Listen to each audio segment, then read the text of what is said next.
Okay. Hello, greetings, and welcome, my dear viewers and listeners. I am still a little bit sick, but I promised Q&A for the third anniversary of the channel, so here we are. Okay, let's see what questions you have for me today. First question from Christ Ritter 9087. Hello. Q&A. First, greetings from the Space Battles and Sufficient Velocity community. Welcome aboard the crazy train. Oh, greetings. My question is there anything in Star Wars or Warhammer that you initially disliked or even hated, but later eventually grew on you? Okay, that's a very good question. Unsure if I have a good answer because, I mean, it's been years and many things that I hated didn't change, and so my opinion also didn't change, so it's kinda hard to find a good example from Star Wars. Oh, I know. Romance between Anakin and Padme. Initially, I hated it. A little tidbit about me, I like romance. Freaking, softy, whatever. I like romance. I good, well-written romance. I think that most stories should have a good romance in them. It enhances the story. And I mean, freaking hell, if you ever listened or read different, books, you know that the love subplot is usually quite fun if it's written well. In terms of Anakin and Padme, George, he has no bloody idea how to write romance. Like, he is clueless. Absolutely clueless. There is clearly someone else wrote the romance between Solo and Princess Leia in the original trilogy, because if what we saw in the prequels is what George believes is romance, I am sure he did not in fact wrote the romance between Han Solo and Princess Leia Organa. But yeah, romance between Anakin and Padme, I bloody hated it, because of all obvious reasons. I don't believe I need to quote countless cringe quotes from the prequels, especially Attack of the Clones.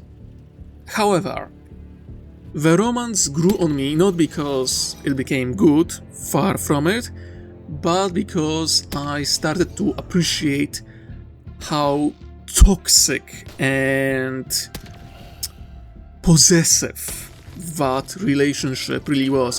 When you really look closely at it, Anakin and Padme are both freaking clueless about romance, about as much as George, and that makes the romance possessive, toxic, freaked up in many ways. I am not even going to touch the age gap between the two, and because that's that's something. But with the context of Anakin in the end falling to the dark side, him having this very toxic element to him, that even something as love, something that should be positive and enhancing to a character, brings, bad elements from him. Yeah, I started to appreciate the idea of, that badly written romance and love story can become a good toxic love story that is good in context, if not in execution, because again, in terms of prequels, George Lucas made so many mistakes. I mean, oh boy. As for 40k, oh, this will be a hot take. I didn't like orcs. I thought they were like super dumb, super silly, that they should have been far more monstrous and not, funny, and that they shouldn't be, eternal punching bag of 40k. However, of course they grew on me. I started to appreciate it and them as a faction. I played with orc fans, and I saw that their silliness and madness adds to the absurd state of 40k. I mean, only in the grim darkness of the far future you could have creatures like orcs who are just thrilled to live in this universe of absolute horror, warfare, and pain. So yeah, that will be the answer to your question. Okay, next on the list from Heimko3618. Oh, hello, good to see you. Is there any minor groups of factions you wish we saw more of?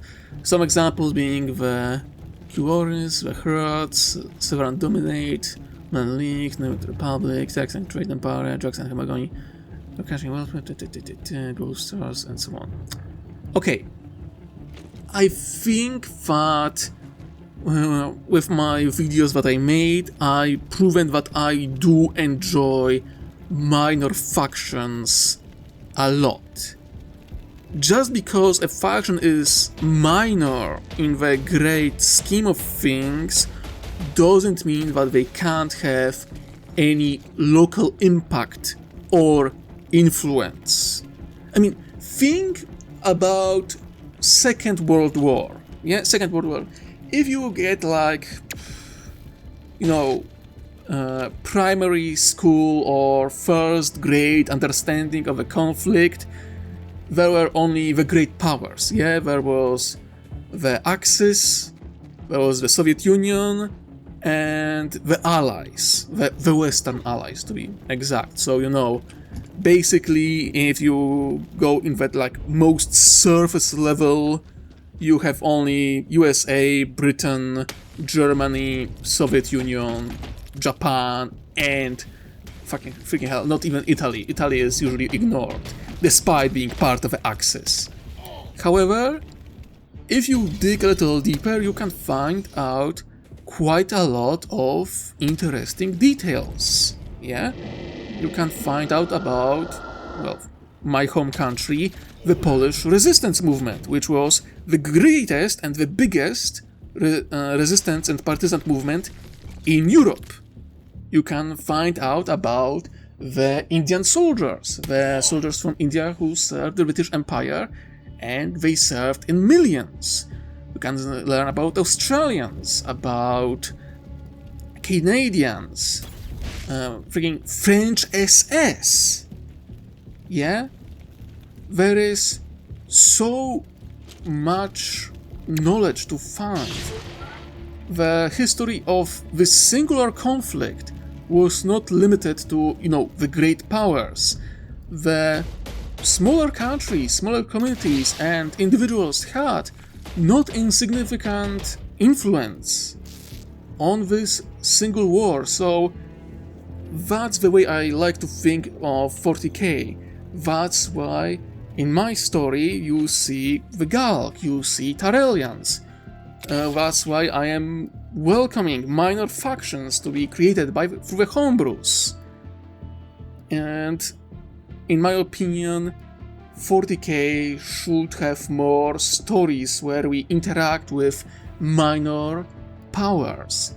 The Hrad, super interesting.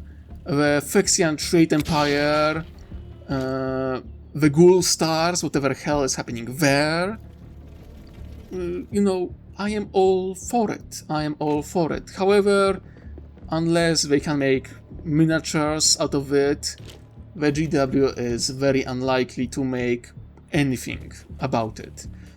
Then again, we thought that we will never get, you know, the squads, and now we have Leagues of Votann, so clearly factions that were forgotten or abandoned are coming back, so what do I know? I mean, lately, the Chaos Forces, the Red Corsairs, got a Tarelian mercenary, which is cool as hell, and we have Eldar Corsairs, and Eldar Exodites, yeah?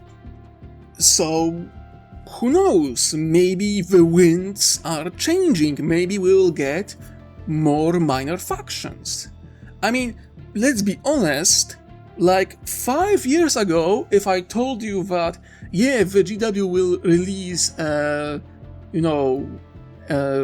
Exodite models, most of you would laugh at me. But here we are.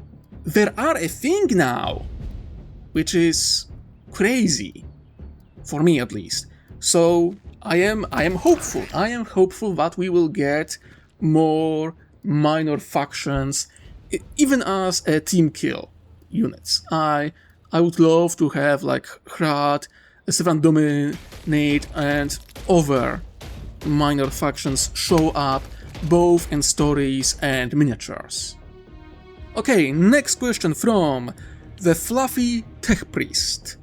Q&A, do you think there is a reason we don't see rail weapons on more units, like the stealth suits, the Riptide, and even regular fire warriors?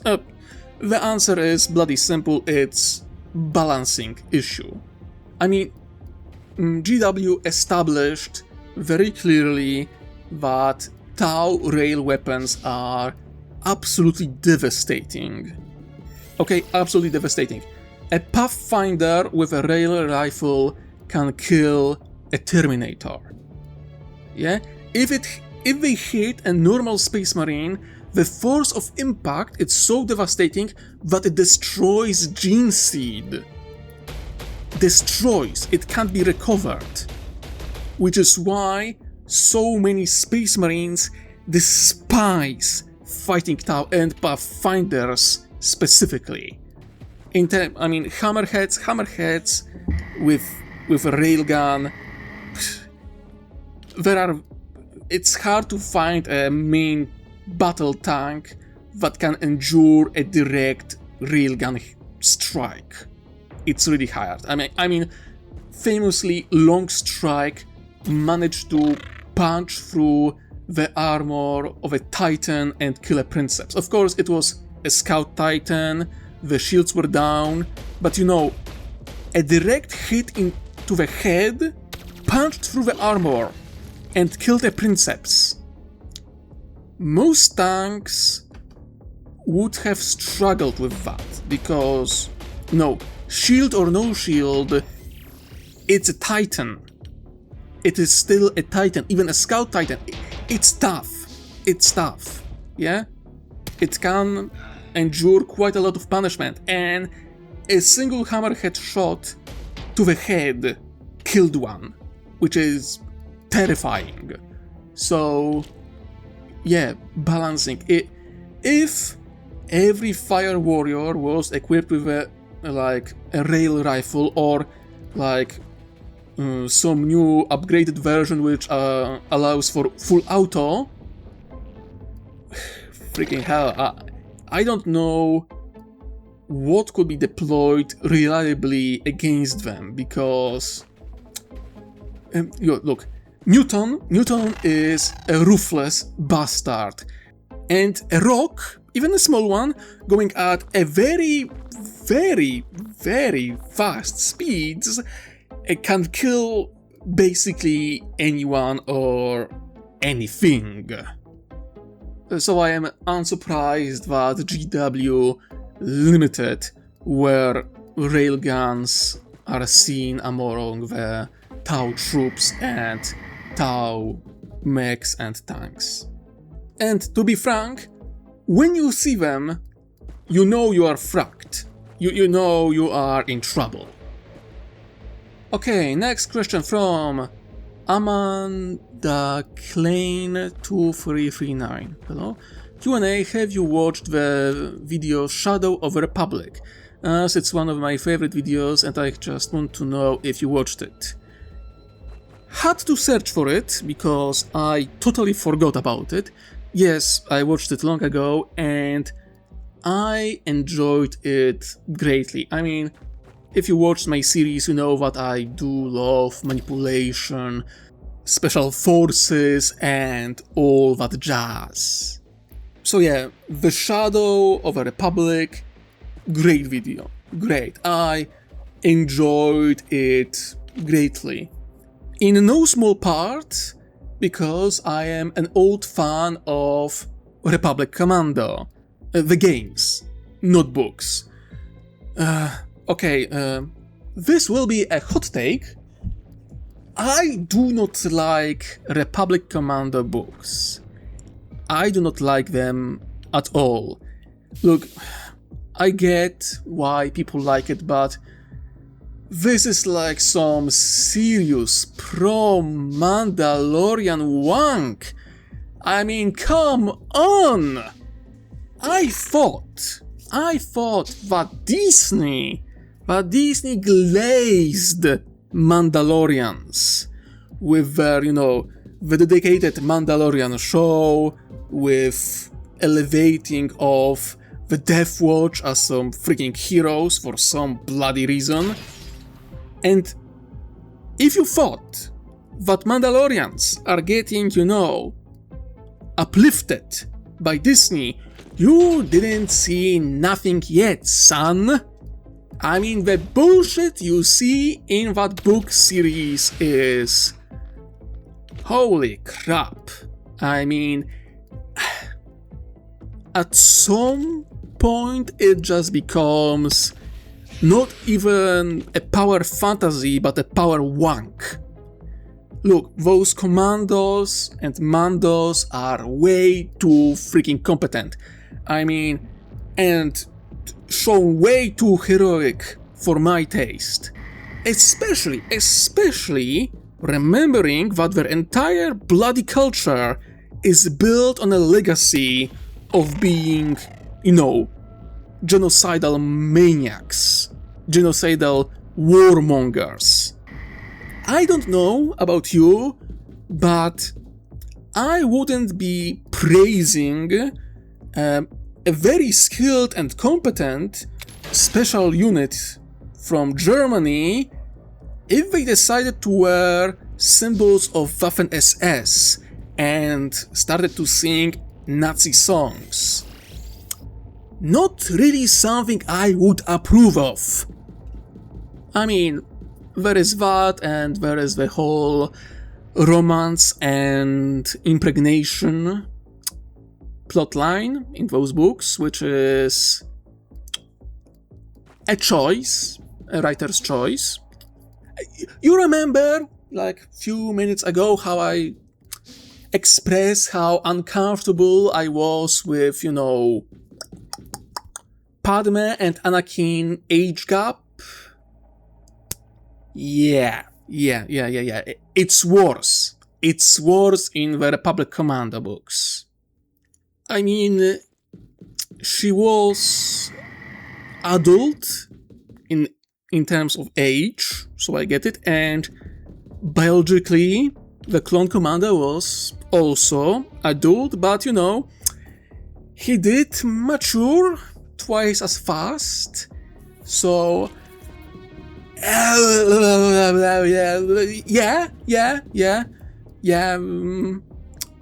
do the math yourself.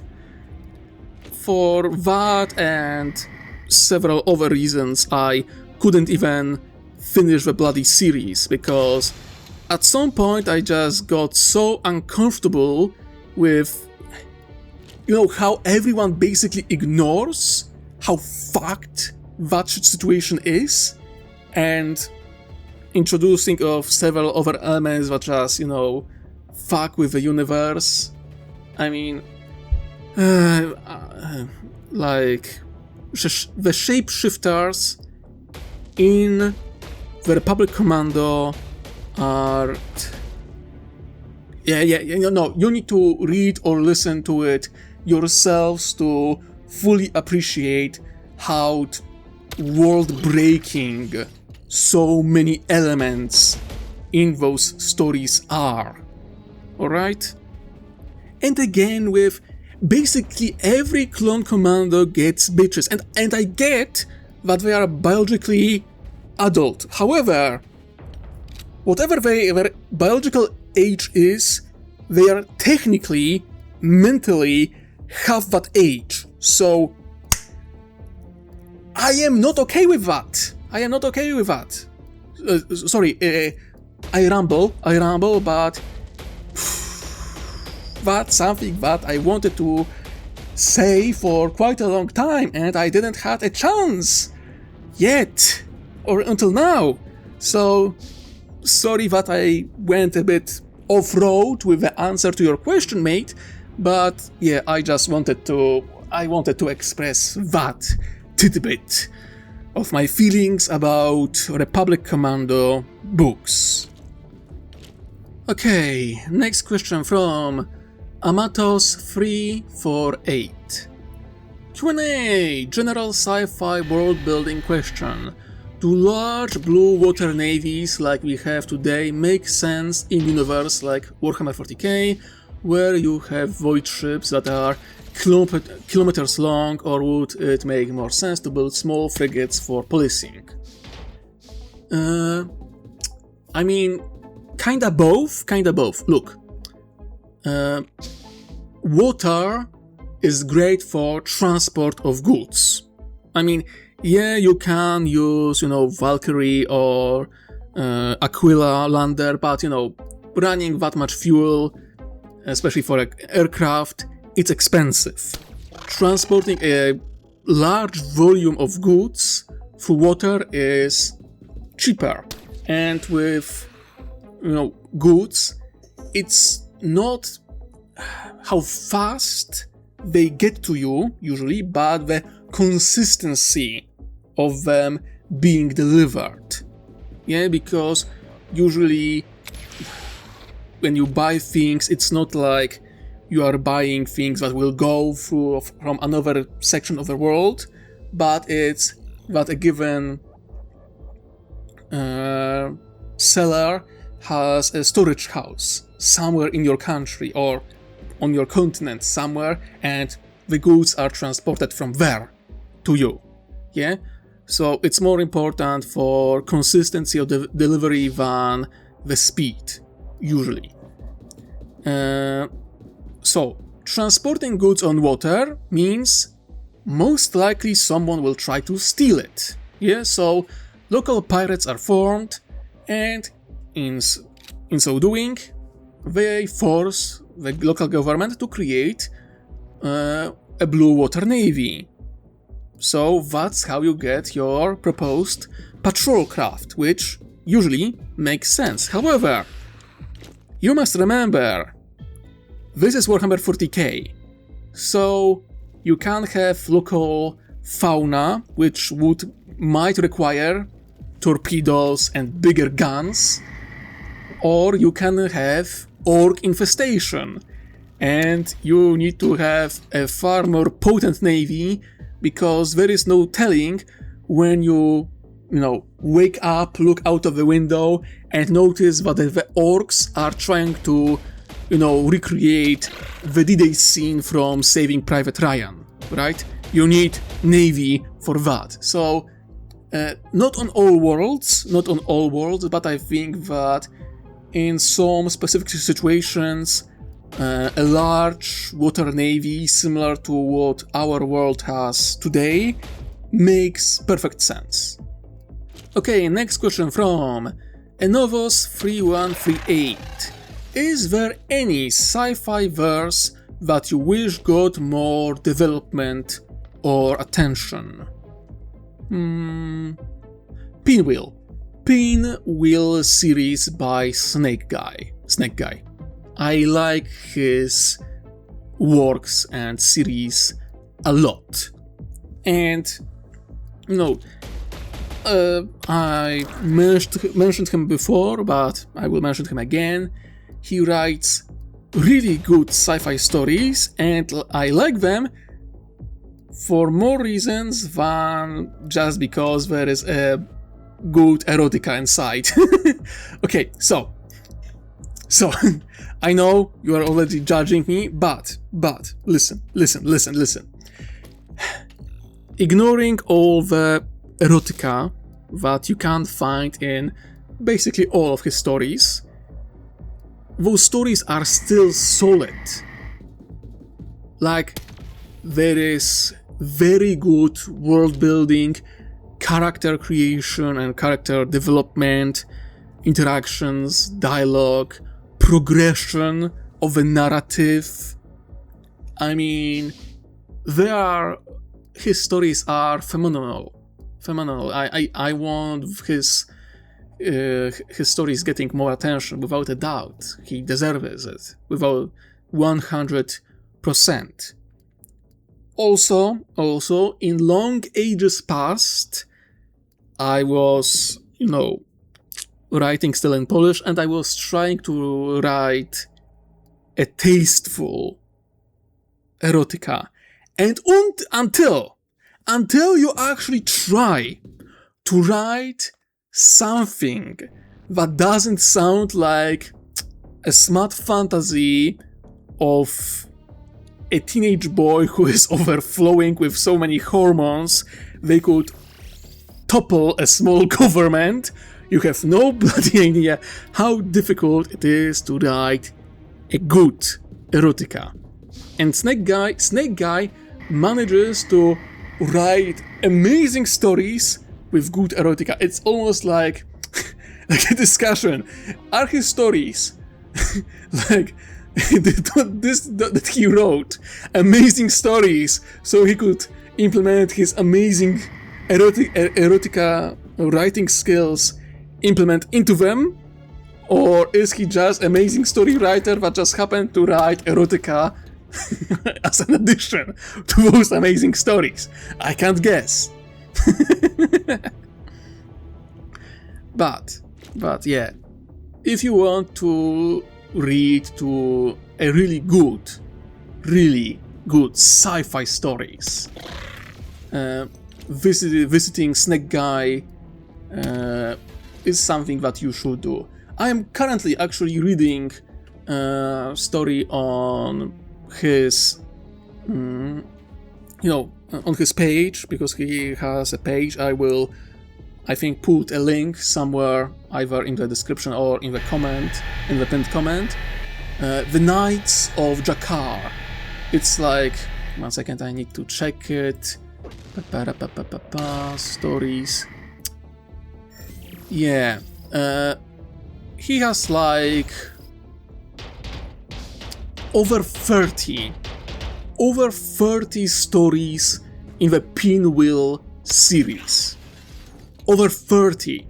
And I read most of them.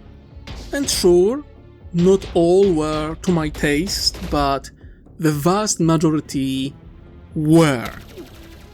So, of course, when you hear 30 stories, or over 30 stories, you might be intimidated, but I think that if you want to read something enjoyable, you should try it. I mean, the first book, the title Pinwheel, is a must. I absolutely adore it. The Queen of Jarilo is fun. Birds of Prey are really good. The Rask Rebellion is great. The Atom War, the 3-volume Atom War, is probably my favorite part of the whole narrative. And Human Resources is also fun. And the current book, The Knights of Jakar, I enjoy it greatly. So yeah, if you haven't yet done so, go check Pinwheel series and Snake Guy works in general, and support him. Please do. I I adore him. He inspires me. I mean, you already know that I love world building, and this guy created an amazing world full of conflict, different species, subspecies, cultures. I mean, it's fun, it's really fun, it's extremely enjoyable, at least to me.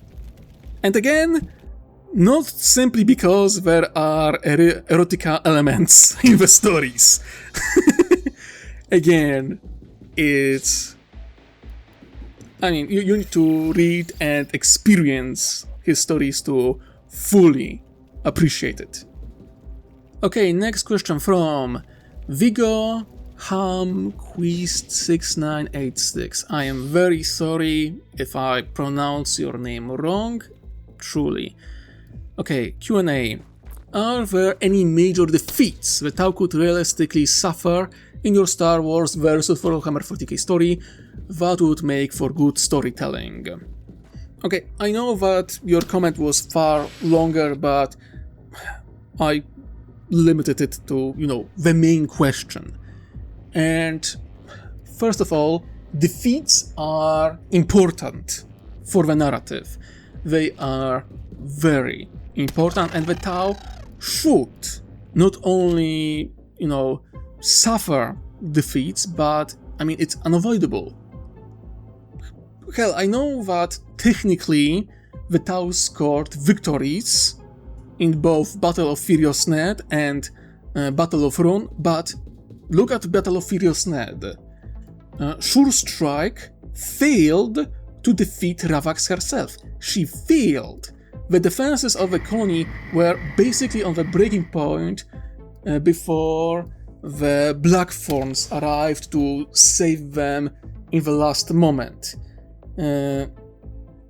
So, yeah, it was close. In terms of Rune, it was, the Tau came in with overkill, to say the least. And now with Season 2, with multiple 40k factions appearing in the Sky River Galaxy, again, defeats, near defeats are unavoidable. I do not intend for the Tau to, only win, even if they hold the line.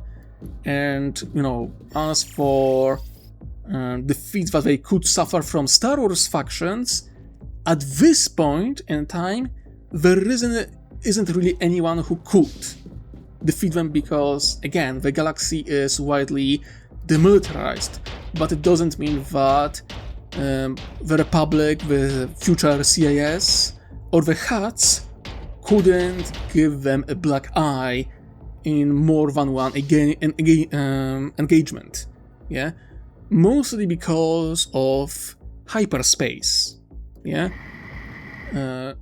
Yes, the Tau purchased the hyperdrive technology and they are starting to implement it, but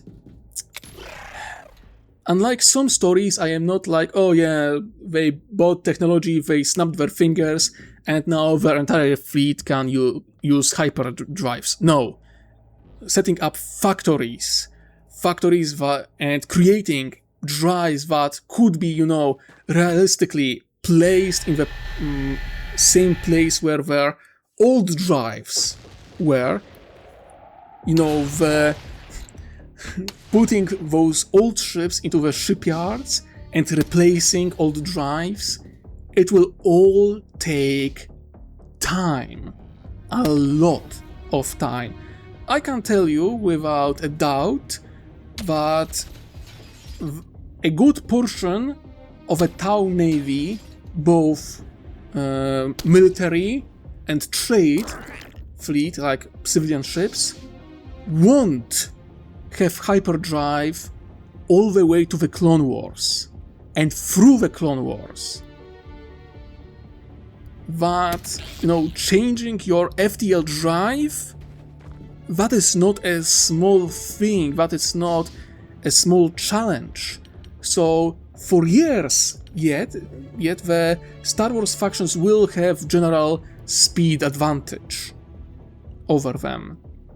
Not to mention that Star Wars have several weapons that are quite powerful, and they have numbers on their side. I mean, CIS have more than enough numbers to overwhelm the Tau. Okay? Sure, the Tau will put up an effort, but CIS would be able to defeat them. The Republic, of course, would be able to defeat them. They are far more powerful. The Huts are still powerful. Not as great of margins as Separatists or the Republic, but still they are far more powerful. So again, don't expect like tragic defeats yet, but there will be defeats, or the plans of the Tau will be stifled, their expansion stopped, forced to redirect their plans or their expansion, just to, either hold 40k factions at bay, or, to keep up the pressure against Star Wars factions that will prove more dangerous now that they start to, learn more and more about the Tau and how their military operates. Again, Battle of Roon was so one-sided, not because the Tau are powerful, even though, yes, they are, technically, it's because the Tau approached this battle like no better kill like overkill. They came in way too prepared and with far more troops and forces that they realistically needed. It was, in many ways, a show of force. And, as of now, what were the rivals, the enemies of the Tau? We have pirates, an alliance of pirates, and, an outer rim shithole. Yeah? So it would be hard to explain how the Tau would suffer a loss against someone like this when they handle orcs, Tyranids, Imperium, and other factions. So don't worry, this won't be a power fantasy. The Tau will be getting losses, there will be getting Black Eye, all in good time. Okay, next question from Simus Brennan C5E. Q&A: will we see the Jedi and the Republic react to the horrors of the Imperium? I have to admit, I think it would be funny for the Tau to see the Star River Galaxy reaction to all and go, we did till you... they were monster. I mean, of course, 100%. I wouldn't, introduce the remnant or shards of Imperium if I didn't want them to interact with the Sky River Galaxy. So yeah, 100% there will be interactions with characters from Sky River Galaxy from Star Wars, and yeah, there will be more than a few wake-up calls when they realize that the Tau weren't joking about how terrible the Imperials are.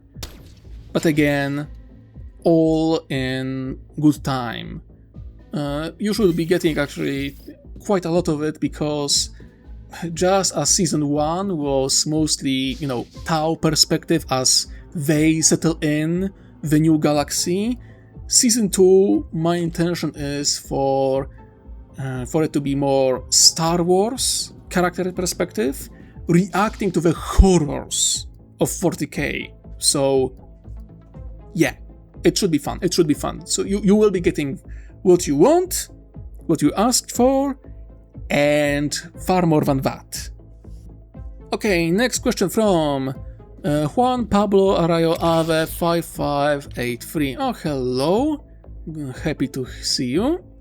Q&A: have you heard about Project Morningstar, and if so, what's your opinion on it?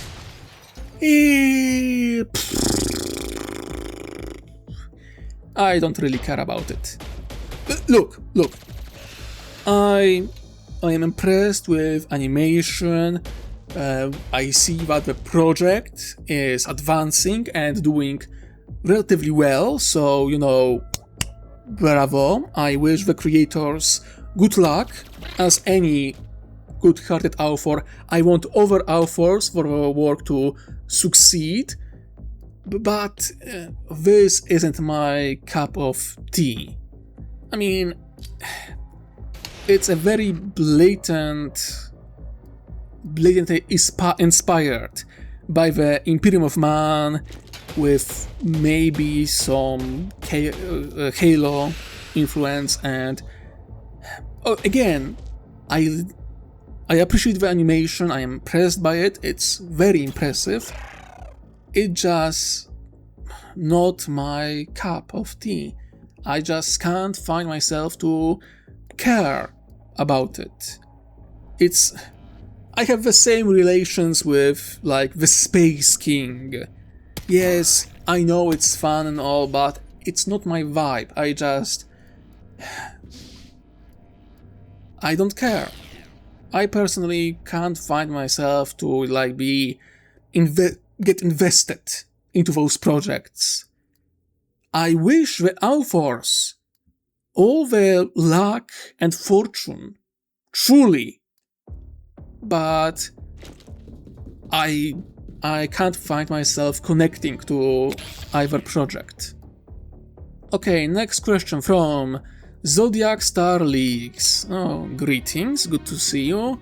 Q&A, how would things be if the Omnics from Overwatch were in the Star Wars universe, especially since they seem to have souls? Look, I know absolutely bloody nothing about Overwatch. The main interaction I have with Overwatch is through the sight of many rules, probably even 34 of them, so,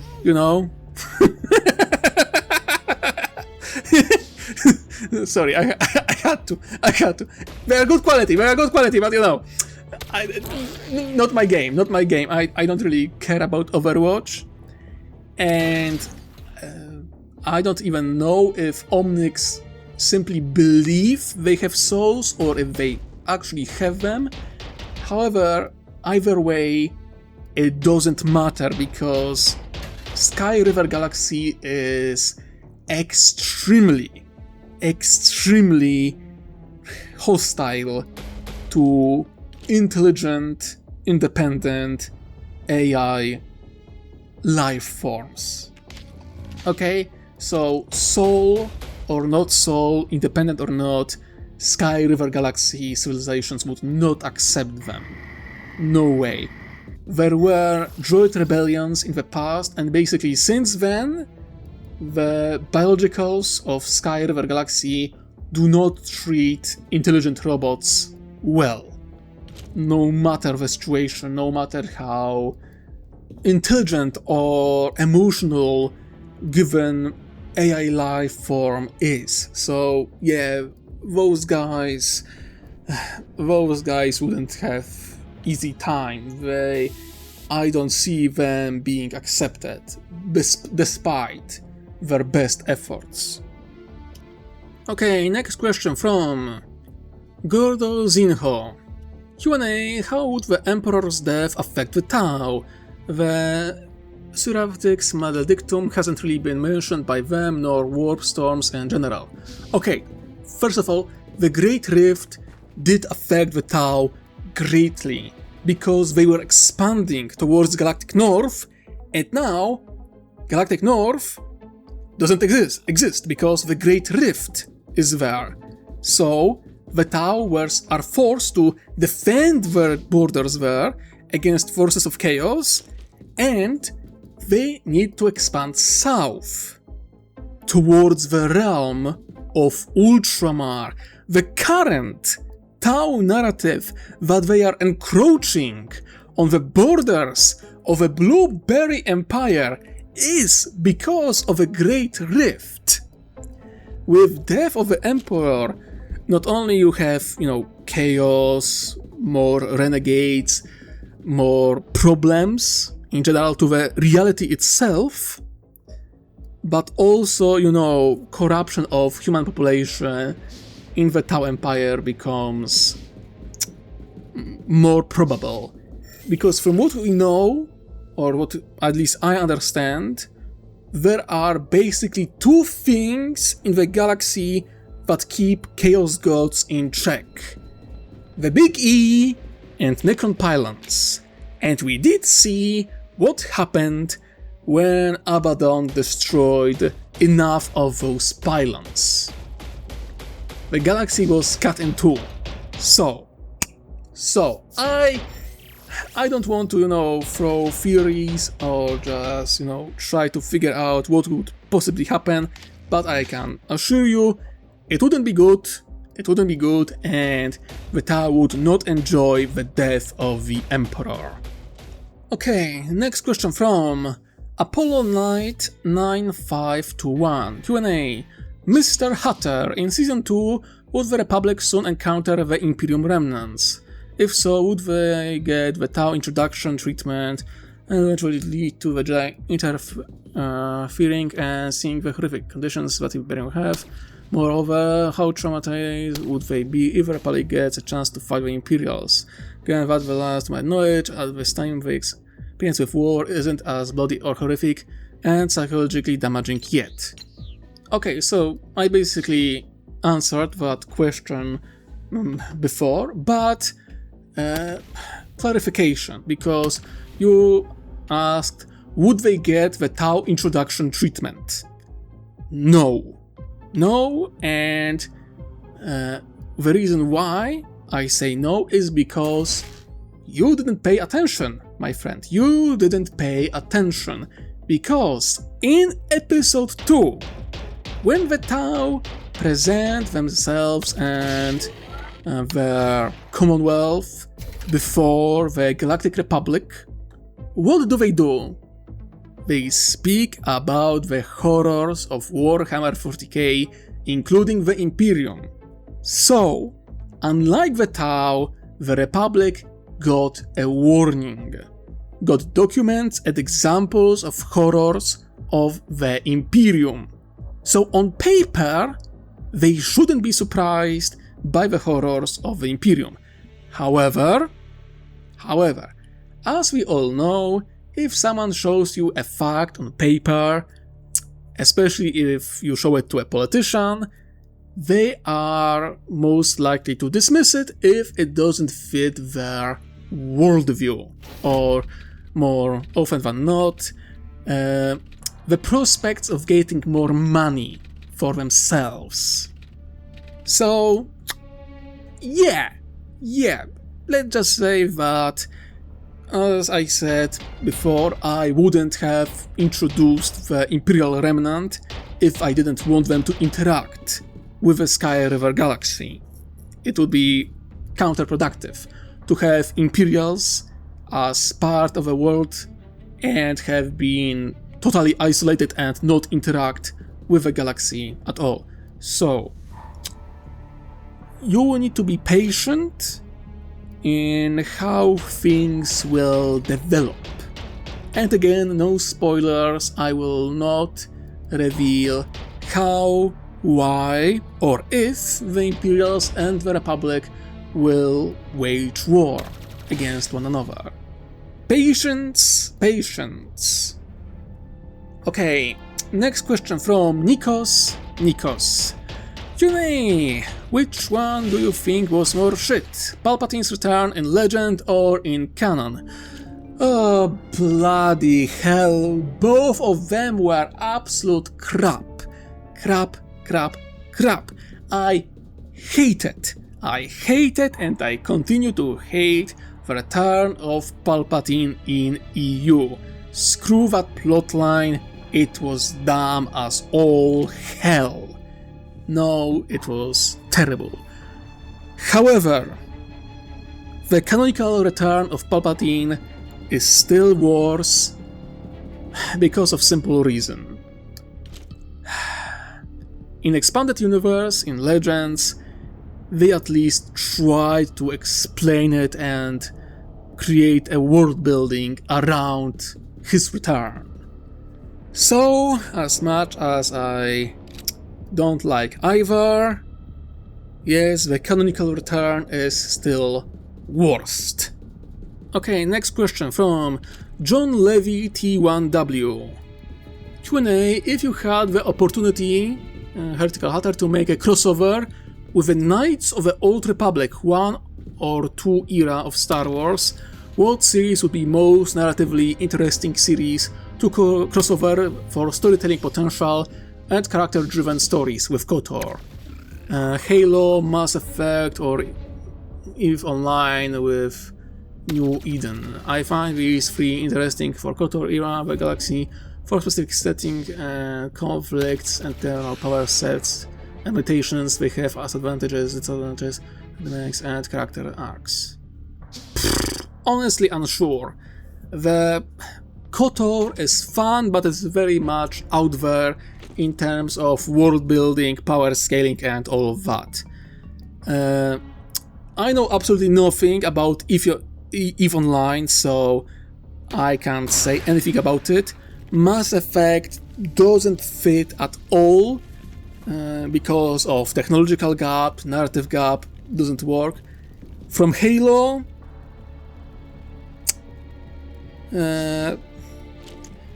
normal Halo or Bungie Halo doesn't work because, I mean, humanity from Halo is again technological gap, and the Covenant is too connected to the artifacts of the precursors, and it's hard to combine them with KOTOR Galaxy.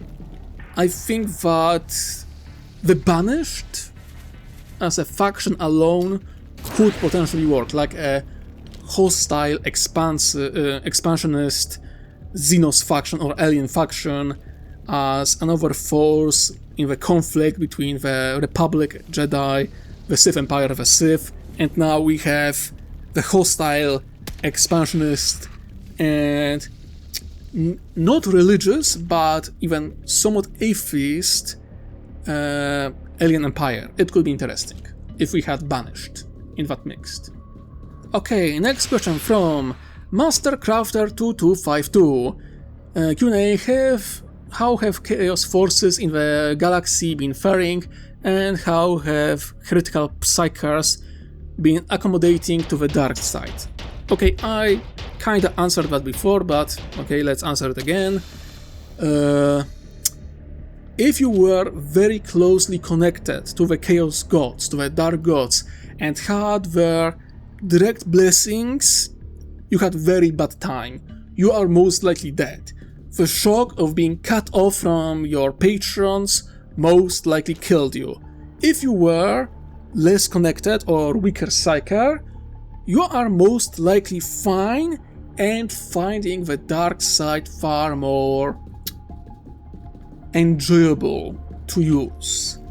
And in terms of chaos forces, it's similar. If you had blessings of the dark gods, like direct blessings, you are most likely screwed. You are most likely dead. If you didn't, you are probably, still, connected to the darkness, but the madness of the chaos gods, fades away. So, if you were low-level Horn Berserker, you still have that rage, this anger, but the core no longer pushes you towards total madness.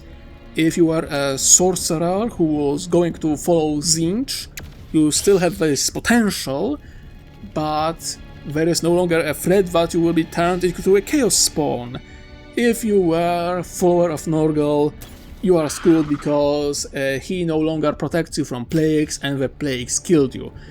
All followers of Plague God are absolutely fucked, they are dead.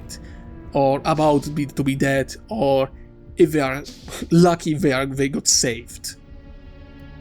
And in terms of Prince of Pleasure followers, yeah, you feel a lesser drive towards sadism. Not great, but, So, depending on the group, they either totally collapse into the infighting as their most powerful members died because of a shock, or they are basically reconstructing their structure and power structure if a given... Oh, for example, Chaos Lords of Chaos Undivided. They are doing the best, because if you are Chaos Undivided and you like keep all the gods at the arm's length, being cut off from all of them isn't as impactful as if you were a follower of just one. So Chaos Undivided is doing better than anyone who was dedicated to any specific god.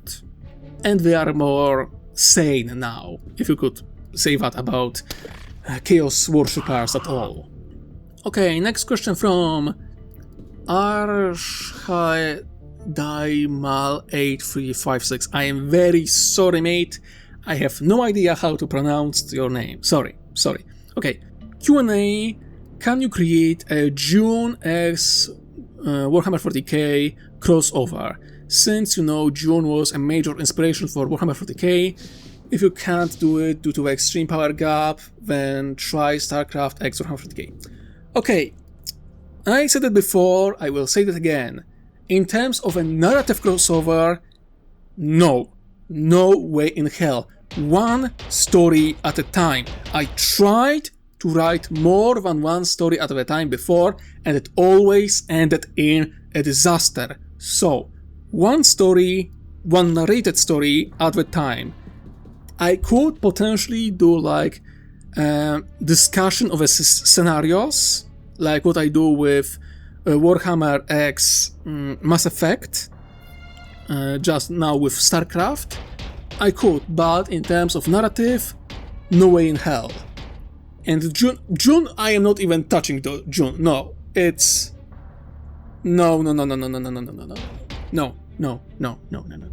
Doesn't work.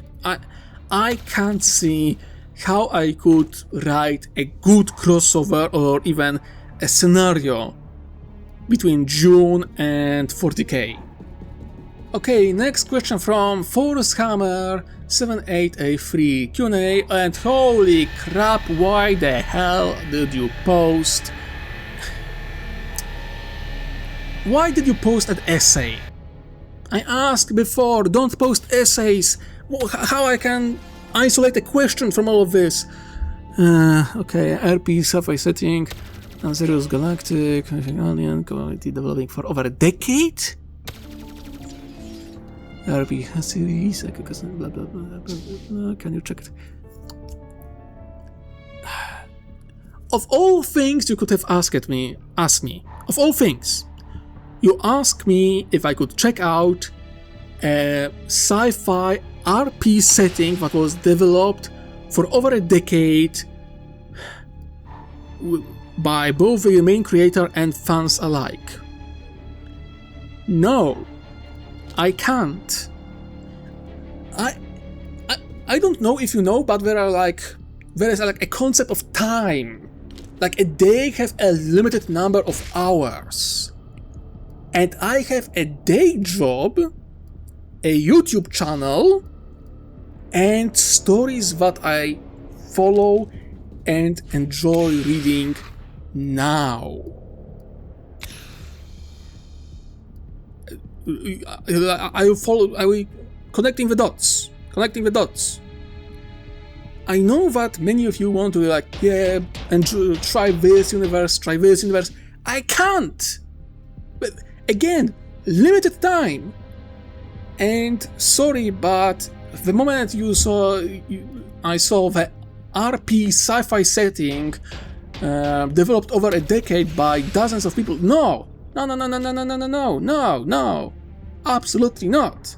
I am not going into the bloody well that is deep enough that it would reach China. No, thank you.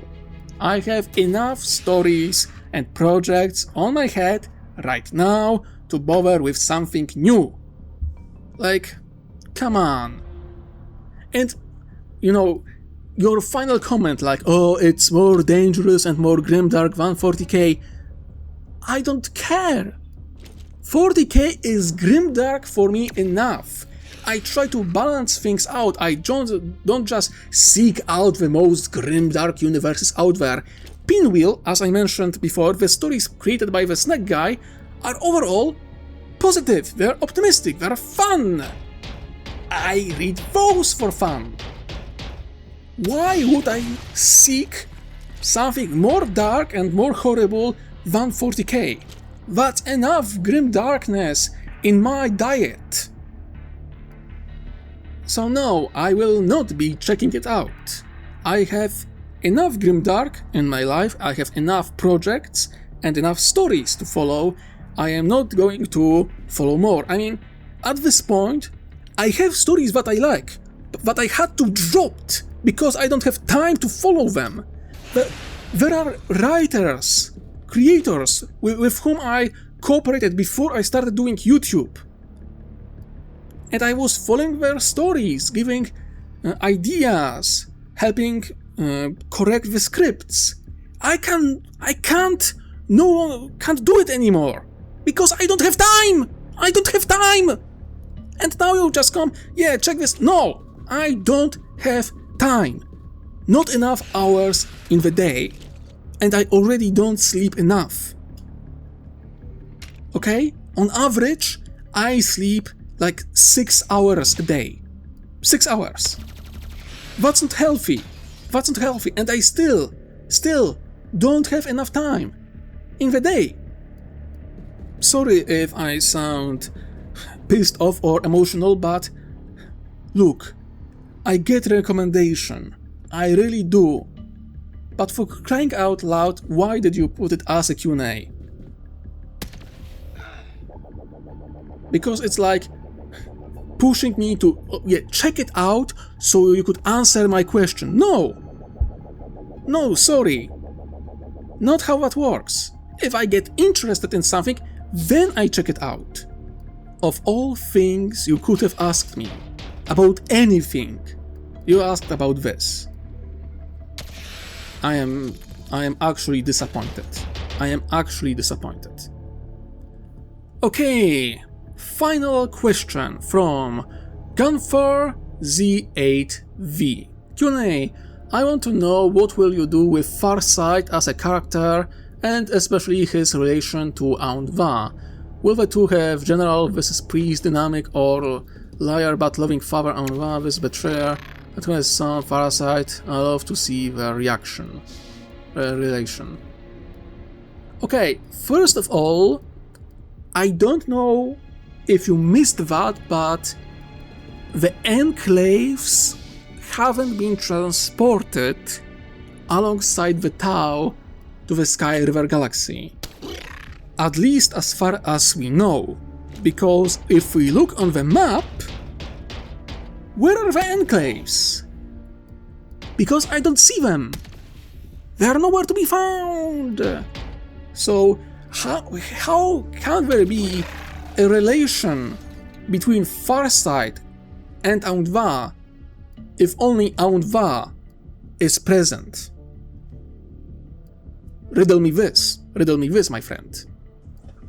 And besides, as much as I despise Phil fucking Kelly and his writing in a campaign book of, I believe it was the third Sphere of Expansion, we do see interaction between Farsight and Aunt Va. And we know that they despise each other. Farsight sees Aunt Va as the heart of darkness, the personification of corruption and twisting of a Tau Va ideology. And Aunt Va sees Farsight or Shova as the traitor, the one who dared to stand against the Ethereals, the cast that has guided the Tau for thousands of years. They do not like each other. I doubt that they even respect each other. For crying out loud, Aunt Va gave order to Shadow's son to capture or kill Farsight. I don't know if you are aware, but that's not a quest. A loving father gives to his daughter against his son. Following your Operation Endgame example. was successful.